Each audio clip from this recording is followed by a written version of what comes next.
السلام علیکم دوستو، کیسے ہیں آپ سب؟ میں زبینہ فیاض ایک بار پھر آپ کے ساتھ میں شروع کر رہی ہوں ناسخ و منسوخ by Saira Ramzan episode number 5۔ اور شروع کرنے سے پہلے ہمیشہ کی طرح کہوں گی کہ اگر آپ میرے چینل پر نئے ہیں یا اب تک چینل کو سبسکرائب نہیں کیا تو پلیز چینل کو سبسکرائب کر لیں، بیل آئیکن کو ضرور دبا دیں، کمنٹ کر کے ضرور بتائیں کہ آپ کو میرے پڑھے ہوئے ناولس کیسے لگ رہے ہیں، یہ ناول آپ کو کیسا لگ رہا ہے، اس ناول کا کون سا کیریکٹر آپ کو بہت زیادہ انٹرسٹنگ لگ رہا ہے، ضرور کمنٹ کیجیے گا۔ تو چلیے شروع کرتے ہیں اب ہم اس ناول کو آگے۔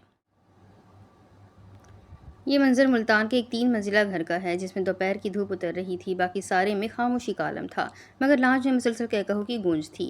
نور بیگم اپنی دوست کی یہاں دعوت پر گئی ہوئی تھی اور بڑی ٹی وی اسکرین کے سامنے پڑے صوفے پر سحرش اور مہر النساء براجمان تھے، گرما گرم اسنیکس کے مزے لوٹتے ہوئے۔ دائم ایک ہاتھ وائٹ پینٹ کی جیب میں ڈالے دوسرے ہاتھ سے کان میں چابی گھما رہا تھا۔ دفتن سحرش اور مہر کی نظر اس پر پڑی۔ دائم چابی سے سٹارٹ نہیں ہو رہے تو دھکا لگا دیں، سحرش نے سیریس انداز میں کہا، اور اگلے پل پھر دونوں کا کہا لاؤنج ایریا میں گونجا۔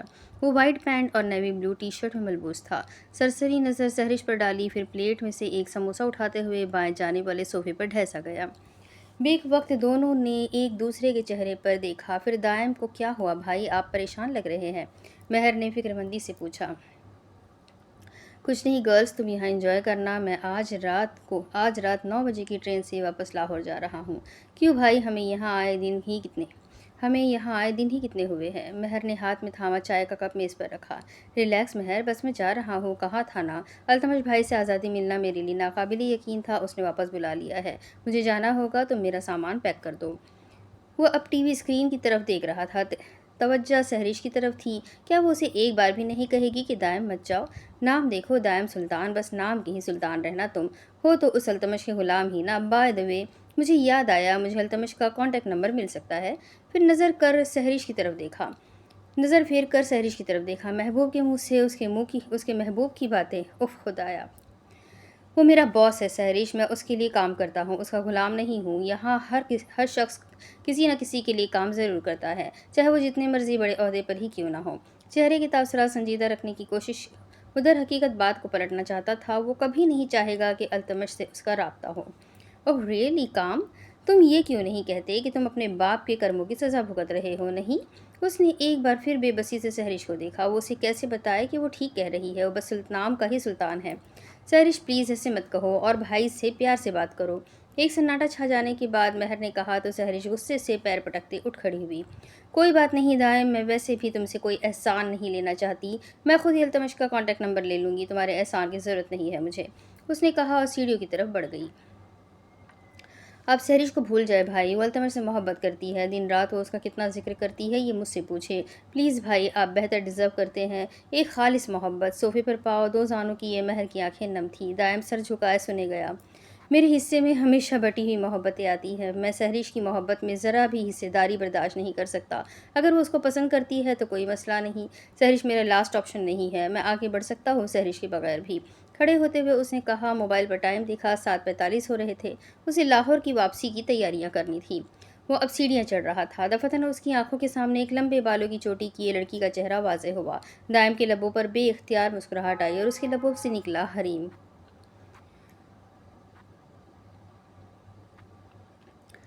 حصہ دربار۔ ایک لمحہ گزرنے والا تھا، مگر وہاں بیٹھے مردوں کا جوش کم نہیں ہو رہا تھا۔ ایک قطار میں بچھی آمنے سامنے کی کرسیوں پر بیٹھے وہ نواب سامنے سنہرے لباس میں موجود اس خوبصورت لڑکی کی طرف مائل ہو رہے تھے، جس کے سنہرے بھورے بال شانوں سے ہوتے کمر تک بل کھاتے جا رہے تھے۔ پاؤں میں پہنے گھنگرو کی آواز سارے میں چھن چھن کر رہی تھی، اور سارے نظروں کو ساکن کیے اس کا رقص دیکھنے میں مصروف تھے۔ اگلے ایک لمحے تک سر بنتے رہے اور رقص چلتا رہا۔ باہر مائستان میں سورج کہیں ڈھلتا جا رہا تھا، شام کی نیلی روشنی نے پورے مائستان کو اپنی گرفت میں لے رکھا تھا، اور اب رات ہونے کو تھی، اسے رات چھا جانے سے پہلے گھر پہنچنا تھا۔ مائستان کی اسی پیلس کے سب سے نچلے حجرے میں، اپنے ککش میں جہاں وہ زائشے گل کے ساتھ رہتی تھی، پاؤں سے پائل کو اتارتے وہ ہاتھ میں تھامے تھیلے میں ڈال رہی تھی۔ آپ کا نام کیا ہے؟ وہ سر جھکائے اپنے کام میں مصروف تھی۔ جب عقب سے کسی مرد کی آواز گونجی، وہ حیران نہیں ہوئی تھی، یہ تو ہوتا رہتا تھا، نوفال مایا گل۔ آپ مجھے مستقبل کی شہزادی بھی کہہ سکتے ہیں، اس نے معصومیت سے کہا تو ایک مردانہ کہا فضا میں گونجا۔ دربار اب خالی ہوتا جا رہا تھا۔ کیا کام کرتی ہے؟ وہی جو آپ نے دیکھا، رقص ہنر ہے میرا۔ تھیلا سمیٹ کر بازو پر لٹکایا وہ جانے کی کشمکش میں تھی، ایک رات کے ایک رات کے کتنے لوگی میری شہزادی؟ آنکھوں میں شرارت لیے وہ نوفال سے پوچھ رہا تھا۔ اگلے پل اس کا چہرہ سرخ ہوتا گیا۔ میں ایسی لڑکی نہیں ہوں، اس نے نارملی کہا۔ نواب مرد نے سر تا پیر اسے دیکھا۔ وہ تو دکھ رہا ہے شہزادی کہ تم کیسی لڑکی ہو، فکر نہ کرو، نواب کا دل خوش کرو گی تو نواب تمہیں راتوں رات مالا مال کر دے گا، سمجھ رہی ہو نا؟ داڑھی کو کھجاتے اس کا لہجہ بھرپور ٹوک باز والا تھا۔ بکواس بند کرو اور میرا راستہ چھوڑو۔ اب کی بار لہجہ کافی سخت ہوا تھا۔ وہ لب بھیجے آگے بڑھنے لگی جب نواب نے اس کا ہاتھ پکڑا۔ رخ موڑ کر دیکھا تو وہ سکوں سے بھری تھیلی اس کی آنکھوں کے سامنے لہرا رہا تھا۔ دائیں سے بائیں پھر بائیں سے دائیں اس نے نوفال کی ہتھیلی سیدھی کرتے وہ تھیلی اس کے ہاتھ میں تھمائی۔ اب تو راضی ہونا؟ نوفال کی آنکھیں غصے سے لال سرخ ہوتی گئی۔ دوسرا ہاتھ اٹھا اور نواب کے چہرے پر سناٹے دار تھپڑ پڑتا گیا۔ ہاتھ میں تھامے سکوں سے بھری تھی تھیلی کھینچ کر نواب کے منہ پہ دے ماری۔ جی اب راضی ہوں میں، دانت کچکچا کر کہا اور تیزی سے قدم بڑھائے چل دی۔ نواب نے شہادت کی انگلی سے ہونٹوں کو چھوا۔ اس کے منہ سے خون بہہ رہا تھا۔ نواب کو تھپڑ مارا گیا تھا؟ چھوڑوں گا نہیں، جلا کر راکھ کر دوں گا کنیز، وہ چلاتے ہوئے اب ملازمہ کو بلا رہا تھا۔ میں دیکھنا چاہتا ہوں جو اکثر نہیں دیکھ پاتا۔ ہاں نہیں دیکھ پاتا۔ میں وہ پل تصور کرتا ہوں جس میں میں اس کے ہمراہ چلوں، اس سے گفتگو ہو، وہ میرے سنگ بیٹھے، مجھے دیکھے اور مجھ سے دور جائے اور میں برداشت کروں۔ نہیں یہ پل، ہاں نہیں دیکھتا۔ یہ جو اکثر لوگ ہیں کہتے کہ بھول جاؤ اسے، چھوڑ دو، پچھتاؤ گی، بے وقوف ہے وہ جو کہتے ہیں، افسوس بس کہتے ہیں۔ ان کی باتیں سچ ہوتا دیکھوں، واقعی نہیں دیکھ پاؤں گا۔ ہاں نہیں دیکھتا۔ گھنی زلفیں، موتیوں جیسی آنکھیں، گہری ہے یار۔ میں اکثر ڈوب جاتا ہوں، پھر سوچتا ہوں کہ اسی کی دعاؤں کا اثر ہے جو ڈوبتا ہوں پھر بھی اس کی گہرائی کو دیکھ نہیں پاتا۔ ہاں نہیں دیکھتا۔ وہ ابھی کچن کے ساتھ والی دیوار کے ساتھ کھڑی تھی۔ لان کا دوپٹہ کندھے سے لڑک کر فرش تک جا رہا تھا۔ وہ لاؤنج ایریا سے انٹر ہو رہا تھا۔ ایک نظر سارے میں دوڑائی اور پھر وہ اسے نظر آ گئی جس کی اسے تلاش تھی۔ لمبے بالوں کی چٹیاں کی ہوئی تھی، سیاہ نکلتی لٹوں نے چہرے کو ذرا سا ڈھانپ رکھا تھا۔ اس نے عادتاً بالوں میں ہاتھ پھیرا۔ حریم؟ اس نے بے اختیار پکارا۔ وہ پہلے سے ہی اسی کی جانب دیکھ رہی تھی۔ چند قدم آگے بڑھایا پھر وہیں رک گیا۔ وہ مزید آگے نہیں جا سکتا تھا۔ آگے کی منزل اب حریم نے طے کرنی تھی۔ یہ رونا بند کرو حریم، اور میں بلا رہا ہوں نا، اس نے سنجیدہ ہوتے دوبارہ کہا۔ وہ ہنوز ویسے کھڑی رہی۔ پاس آؤ حریم۔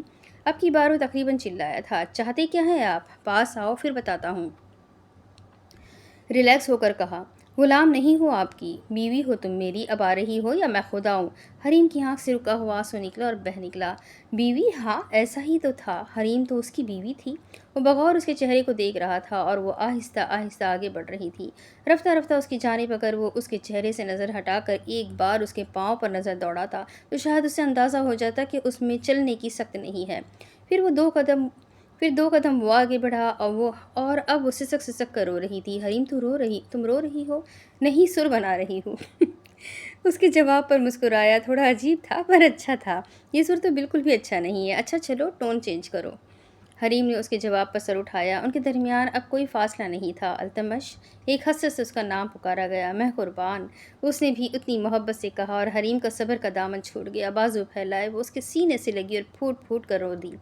التمش نے آہستہ سے اس کی کمر کے گرد بازو کو لپیٹا اور محبت کی جیل میں قید کر لیا۔ التمش آپ مجھے چھوڑ کیوں نہیں دیتے؟ پلیز اب مجھ سے دور چلے جائے، وہ سسکتے ہوئے کہہ رہی تھی۔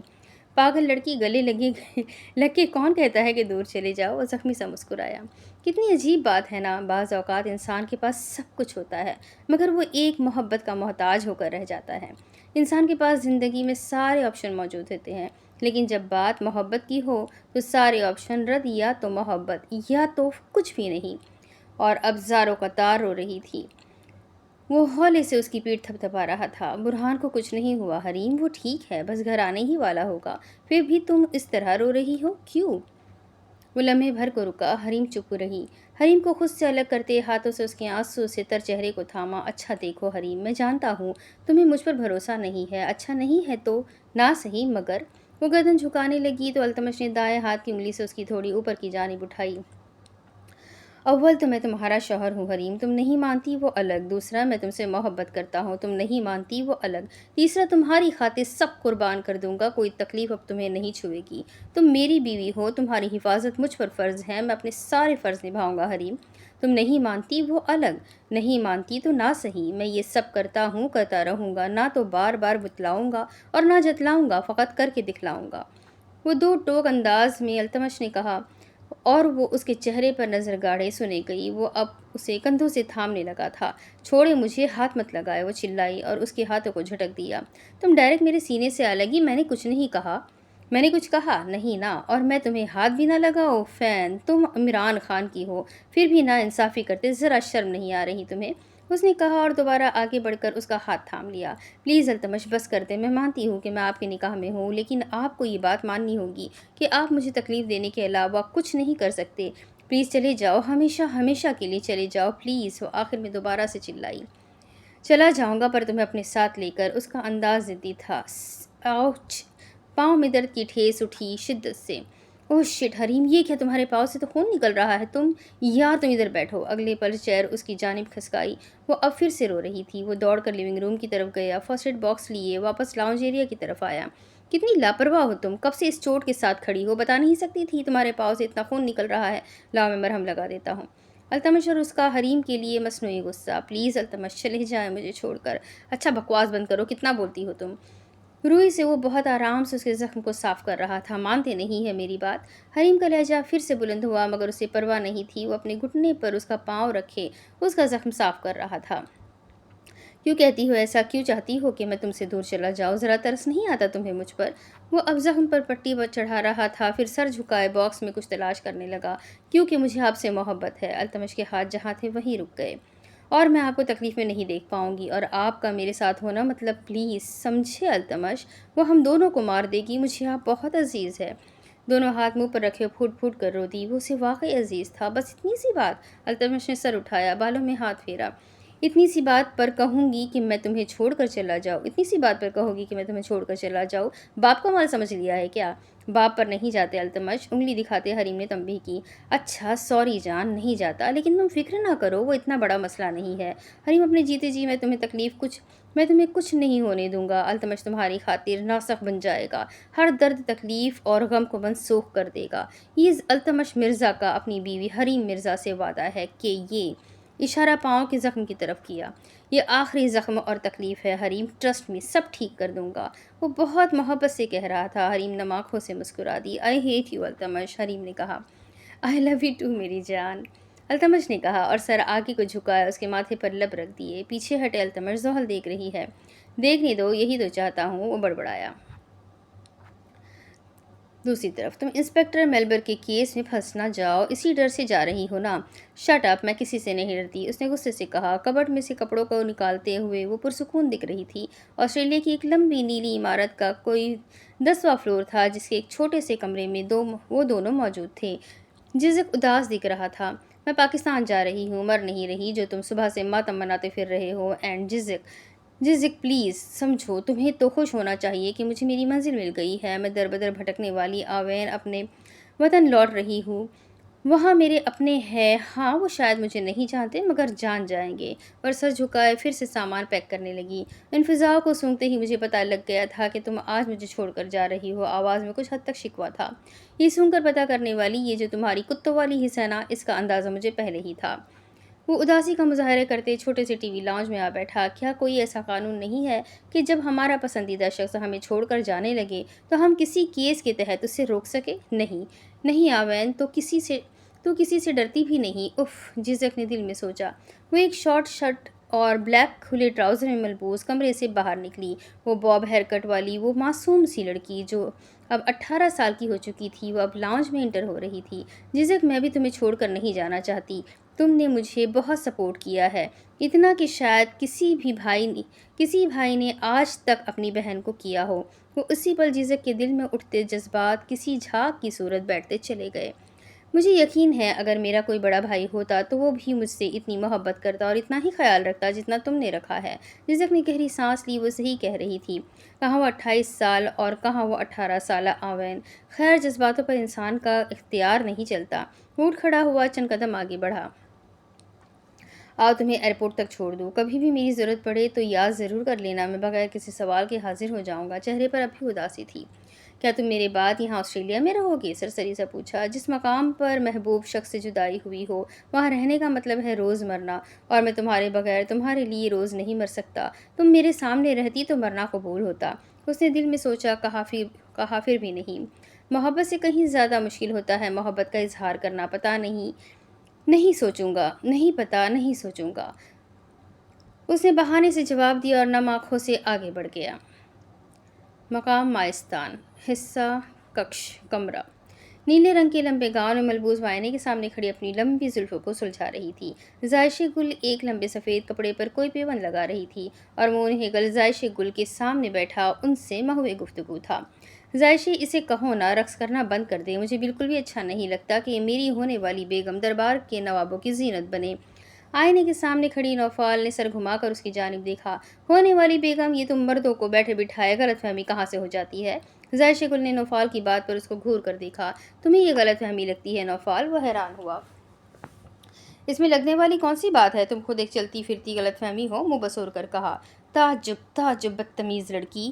زائشہ گل بڑبڑائی اور اٹھ کر کمرے سے باہر آ گئی، شاید دوسرا کپڑا لینے۔ موہن ہیگل اپنی جگہ سے اٹھ کھڑا ہوتا اس کی جانب بڑھا۔ کیا تکلیف ہے مجھ سے شادی کرنے میں؟ وہ نرم لہجے میں پوچھ رہا تھا۔ میرے لیے تم ایک تکلیف ہو، تم مجھے اچھے نہیں لگتے۔ کیوں نہیں لگتا؟ پتہ نہیں۔ اس کے پاس واقعی جواب نہیں تھا۔ کبھی دل کی نظر سے دیکھا ہے مجھے؟ دوسرے ہی پل نوفال نے آنکھ اٹھا کر موہن ہیگل کو دیکھا۔ واللہ وہ برا تو نہیں تھا، بالکل بھی نہیں۔ تم میرا کہنا بھی نہیں مانتے ہو؟ ایک اور شکوہ کیا۔ جان مانگ کر دیکھو، نکال کر تمہاری ہتھیلی پر نہ رکھ دوں تو کہنا۔ وہ اس کے جواب پر قائل ہو گئی۔ مجھے حکومت کرنی ہے موہن ہیگل، محبت نہیں۔ کوئی مسئلہ نہیں، تم حکومت میرے دل پر کرو، محبت میں تم سے کر لوں گا۔ یہ سب فضول ہے۔ اور اب کی بار قائل نہیں ہوئی، وہ اب کی بار قائل نہیں ہوئی تھی۔ مجھے پھر بھی قبول ہے، موہن ہیگل نے کہا اور بے اختیار ہنس پڑی۔ وہ نظر چراتے سرخ ہونے لگا۔ اوہ، تم شرماتے بھی ہو؟ ہاں، کبھی کبھار بھول کر۔ دفتن دروازے سے زائشہ گل داخل ہوئی۔ وہ چند قدم پیچھے کو ہوا۔ تم مانو یا نہ مانو، تمہاری شادی موہن ہیگل سے ہی ہوگی۔ بہت مان لی تمہاری، اب تمہارا یہ سنہرا لباس جلانا پڑے گا۔ رقص سے حکومت ملتی تو ساری عوام رقص کرتی، کوئی کاروبار نہ کرتا، مگر تم سمجھتی نہیں ہو عورت ایک وفادار مرد کھو دے تو اس کے لیے ساری زندگی کا خسارہ ہوتا ہے۔ تمہیں لگتا ہے تم پر ہزار مرتے ہیں، لیکن اس کی کیا ذمہ داری ہے کہ وہ وفادار بھی ہوگا؟ تم ہزاروں کی دیوانگی کو نہ دیکھو، ایک کی وفا کو دیکھو۔ شاید وہ مزید بھی بولتی جب نوفال نے اسے ٹوکا۔ بس کر دو زائشہ، تمہاری باتیں مجھے بور کرتی ہے۔ جب کہو گی، جہاں کہو گی کر لوں گی شادی، مگر آج کی محفل نہیں چھوڑوں گی۔ شاید آج قسمت جاگ جائے، آج کا رقص اچھا رہا تو ایک صوبے کی حکومت بطور انعام میرے حصے میں آئے گی، اور ایسا ہوا تو میں کل ہی ان سے شادی کر لوں گی۔ مسکرا کر موہن ہیگل کی طرف دیکھا اور وہ جہاں تھا وہیں رہ گیا، ساکن کا ساکن۔ نوفال مایا گل کی کہانی کا بس آخری وار باقی ہے، اس کے بعد وہ ایک عام روح نہیں رہے گی۔ ماضی کے وہ دن جب حریم کے لیے رشتے والے آئے تھے اور التمش نے یاد تو آ گیا ہوگا، ہے کہ نہیں؟ حریم اور زحل دونوں کمرے میں بیٹھی تھی۔ باہر کیا ہو چکا ہے، دونوں اس معاملے سے لا علم رہی۔ حریم لان کے سادہ سے لباس میں بالکنی کے دروازے سے کمرے میں انٹر ہو رہی تھی، چہرے پر ایک ڈر، خوف اور الجھن تھی۔ البتہ زحل کے چہرے کے تاثرات جوش و جذبے سے منور تھے، الگ ہی رونق تھی اس کے چہرے پر۔ آپ ہی بس یہ آج سمجھو تمہارا رشتہ پکا، پھر میں مما کو اپنی پسند بتاؤں گی، وہ خوشی سے کہہ رہی تھی، اور حریم مکمل شاکڈ ہوئی۔ تم کسی کو پسند کرتی ہو؟ اس سے الفاظ بھی ادا نہیں ہو رہے تھے۔ پسند صرف پسنداپی، وہ میرا کرش ہے، جنون، پاگل اور عشق ہے، زحل نے کہا۔ حریم کا سانس اس کے گلے میں پھنس گیا۔ کون؟ التمش آف دی ہینڈسم، وہ نہ چاہتے ہوئے کہتی گئی۔ حریم کے قدم یکدم تھم گئے۔ یہ سب کیا ہو رہا تھا؟ اس کی سمجھ سے بالکل باہر۔ اب کیا ہوگا؟ کیا کرے گی وہ؟ زحل کا کیا کرے جو التمش کی دیوانی ہے؟ التمش کا کیا کرے جو اس کا دیوانہ ہے؟ اور وہ اپنا کیا کرے جو التمش کی؟ دروازے پر دستک ہوئی تھی۔ زحل نے آگے بڑھ کر دروازہ کھولا۔ رفعت بیگم بوجھل چہرے کے ساتھ سامنے کھڑی تھی۔ ہو گیا رشتہ پکا؟ اب تو بچہ کچا کھانا کھا سکتے ہیں نا ہم، زحل نے کہا اور بنا کوئی جواب سنے باہر کی دوڑ لگا دی۔ مہمانوں کے بعد جاتے ہی ان کے بچے ہوئے کھانے میں منہ مارنے کا الگ ہی مزہ ہوتا ہے۔ ماں، وہ بے اختیار رفعت بیگم کے سینے سے الگ اور پھوٹ پھوٹ کر رو دی۔ تم رو نہیں حریم، اچھا ہوا یہ رشتہ طے نہیں ہوا۔ وہ ویسے بھی ہمارے مزاج کے نہیں تھے اور تم ان کی خاطر آنسو بہانا بند کرو۔ ایک اور جھٹکا۔ کیا حریم کا رشتہ طے نہیں ہو پایا؟ مگر وہ تو اس لیے نہیں رو رہی تھی۔ اف، وہ تو رفعت بیگم کو اپنی الجھن بتانے والی تھی، مگر ان کی نم آنکھوں کو دیکھتے ہوئے سب ترک کر دیا۔ دروازے سے دفتن التمش داخل ہوا۔ شاید پہلے فون پر مصروف تھا۔ فون پینٹ کی جیب میں رکھا۔ نظر سامنے کھڑی حریم کے چہرے پر پڑی، جو کہ آنسوں سے تر تھا۔ ایک تو اس لڑکی کو رونے کے علاوہ اور کچھ نہیں آتا تھا۔ اسے تھوڑا سا افسوس ہوا، کیا وہ رشتہ نہ ہونے پر رو رہی تھی؟ خیر، اسے اس سے کوئی فرق نہیں پڑتا۔ حریم سے میں نکاح کروں گا، غیاث انکل سے میں اس بارے میں خود بات کر لوں گا۔ اول تو آپ کو موقع ہی نہیں دینا چاہیے تھا کہ کوئی باہر والا اس گھر میں رشتہ لے کر آئے۔ خیر، امید کرتا ہوں اب کسی کو کوئی مسئلہ نہیں ہوگا، دو ٹوک انداز میں کہا، اور حریم کو لگا اس کی زندگی ایک کھیل بنتی جا رہی ہے۔ اس سے اگلے روز سپہر کا وقت تھا۔ آسمان پر بادلوں کی لکا چھپی کا عالم تھا۔ کبھی بادل سورج کو ڈھانپ رہے تھے تو کبھی سورج ان بادلوں کو چیرتا ہوا واپس اپنے زاویے پر ابھرتا۔ وہ بلیک پینٹ پر ایش وائٹ کلر کی ہاف بازو والی ٹی شرٹ میں تھا، کسوتی بازو نمایاں تھے۔ وہ کار ڈرائیو کر رہا تھا۔ وہ 10 منٹ کی مسافت طے کر چکا تھا اور اب تھوڑا سا فاصلہ باقی تھا۔ سفید چہرے پر مکمل سنجیدگی چھائی ہوئی تھی اور ہلکی نیلی آنکھوں پر سن گلاسز لگے تھے۔ اس کا چہرہ جتنا سنجیدہ ہوتا تھا، آنکھیں اتنا ہی گہرا مسکرانا جانتی تھی۔ ایک بڑے سے گیٹ کے سامنے گاڑی رکی اور کسی بڑے میدان کا ایک بڑا گیٹ تھا، سیاہ اور مٹی سے گردآلود۔ ہوا میں بھی کافی حد تک گرد و غبار تھی۔ گاڑی کا گیٹ کھولے ہوئے باہر نکلا اور گیٹ کے قریب پہنچا تو گارڈ نے دروازہ کھولا۔ وہ آگے بڑھتا گیا۔ ملازموں کی بھرمار تھی، خاموشی تھی، مگر پھر بھی الجھن والی جگہ معلوم ہوتی تھی۔ وہ گوداموں کا ایک بڑا میدان تھا۔ غیاث مرزا کہاں ہے؟ رک کر ایک ملازم سے پوچھا تو اس نے ہاتھ کے اشارے سے اسے جگہ بتائی۔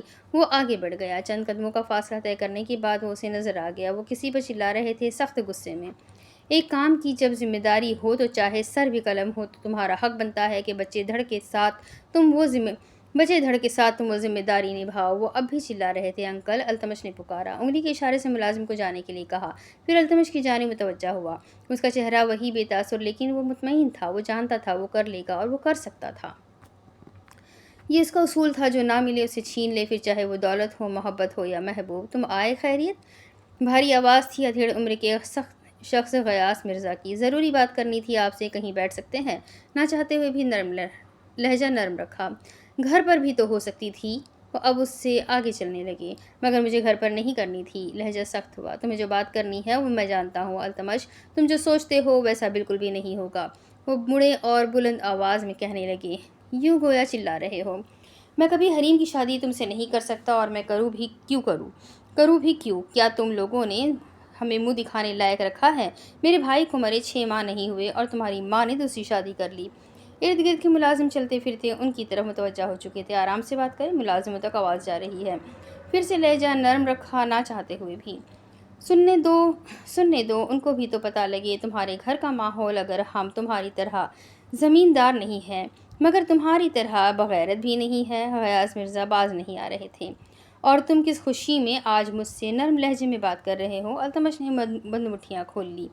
کام کے وقت تو گدھے کو بھی باپ بنانا پڑتا ہے۔ آپ تو پھر میرے ناقابل قبول سسر ہے، اور رہی بات حریم کی تو اسے میں لے کر دکھاؤں گا۔ کسی کا باپ بھی مجھے نہیں روک سکتا، یہاں تک کہ اس کا بھی۔ ایک ایک لفظ چبا کر کہا۔ اس کا بس نہیں چل رہا تھا وہ اپنی نیلی آنکھوں سے غیاث مرزا کو زندہ نگل جائے۔ آج میں آپ سے بات کرنے آیا تھا غیاث صاحب، لیکن آپ کو عزت راز نہیں آئی۔ آئندہ کی بار تم مجھ سے بات کرنے کے لیے تڑپو گے، لیکن میں انجان بن کر تمہاری آنکھوں کے سامنے رہوں گا۔ نیلی آنکھوں میں وحشت سی ابھرنے لگی۔ سامنے کھڑا ادھیڑ عمر کا شخص لال سرخ ہو چکا تھا۔ خبردار التمش، اگر آج کے بعد تم نے میرے گھر قدم بھی رکھا تو، وہ چلائے، اور یہی بات میں کہوں تو؟ آئی بروز کاتے کہا، وہ میرا گھر ہے اور میں حریم کا باپ ہوں، وہ میری بیوی کا گھر ہے اور میں حریم کا شوہر ہوں، پورے وثوق سے التمش نے کہا۔ غیاث مرزا کا تو دماغ پھٹنے کو تھا۔ وہ چلا رہے تھے پوری قوت سے، لیکن التمش کے کان پر جوں تک نہ رینگی۔ وہ واپس اپنی گاڑی میں بیٹھا اور آگے کی راہ لی۔ ہوتا ہوگا دوسروں کی نظر میں یہ پریشانی کا عالم، لیکن التمش کے لیے یہ سب ایڈونچر تھا اور وہ اسے خوب انجوائے کرنے والا تھا۔ وہ گھر کی راہ میں تھا جب اسے سامنے گاڑی روکنی پڑی۔ سلطان مرزا پریشانی کے عالم میں سڑک پر کھڑے تھے۔ آپ یہاں؟ تعجب! وہ التمش بیٹا میٹنگ پر جانا ہے اور کار پنچر ہو گئی ہے۔ دائم کو کال کر رہا ہوں مگر کمبخت اٹھا ہی نہیں رہا۔ مصنوعی غصے کے ساتھ سخت پریشانی کے عالم میں تھے وہ۔ میں کر دوں ڈراپ؟ ہاں بیٹا، مہربانی ہوگی۔ ان کی سانس میں سانس آئی تھی۔ کار کا دروازہ کھول کر فرنٹ سیٹ پر التمش کے ساتھ بیٹھے۔ ادھر ادھر کی باتیں ہوتی رہی۔ پھر سلطان مرزا وہ بول بیٹھے جو انہیں نہیں بولنا چاہیے تھا۔ کل یا پرسوں میں رفعت بیگم کے یہاں دائم کے لیے حریم کا ہاتھ مانگنے جاؤں گا۔ التمش نے اسی پل گاڑی روک لی۔ دماغ بس خراب ہو چکا تھا۔ اسی پل اس نے سوچ لیا، غیاث مرزا کے ساتھ سلطان مرزا بھی۔ اب اس کے آگے کی کہانی میں آپ کو اگلے ویڈیو میں سناتی ہوں۔ ناول واقعی میں تھوڑا سا الجھا ہوا ہے، کبھی ماضی کبھی کچھ تو کبھی کچھ ہم سن رہے ہیں، اور اسے کمپلیٹ کرتے کرتے ہی کہانی پوری طرح سے ہمارے سامنے اوپن ہو جائے گی۔ آگے کیا ہوگا التمش اپنی بیوی سے یعنی جس سے وہ شادی کر رہا ہے، حریم سے، یا جو شادی ہو چکی ہے، نکاح کب ہوا ہے، کیسے ہوا ہے، آگے کیا ہونا ہے، سب کچھ تھوڑا سا کنفیوژن اس وقت کریٹ ہو رہا ہے۔ لیکن یہ اس کنفیوژن کو پورا کرنے کے لیے ہمیں اس ناول کو پورا پڑھنا ہے، اور پورا پڑھنے کے لیے اگلے ویڈیو میں آپ کو مجھ سے پھر ملنا ہے۔ تو چلیے فی الحال ہم اس ویڈیو کو یہیں روکتے ہیں۔ اپنا خوب سارا خیال رکھیں، مجھے بھی دعا میں یاد رکھیں۔ ویڈیو کو لائک ضرور کریں، چینل کو سبسکرائب ضرور کریں، بیل آئیکن کو ضرور دبائیں، کمنٹ کر کے ضرور بتائیں کہ آپ کو ناول کیسا لگ رہا ہے۔ تو چلیے ملتے ہیں اگلے ویڈیو میں، تب تک کے لیے اپنا خوب سارا خیال رکھیں، مجھے بھی دعا میں یاد رکھیں۔ اللہ حافظ۔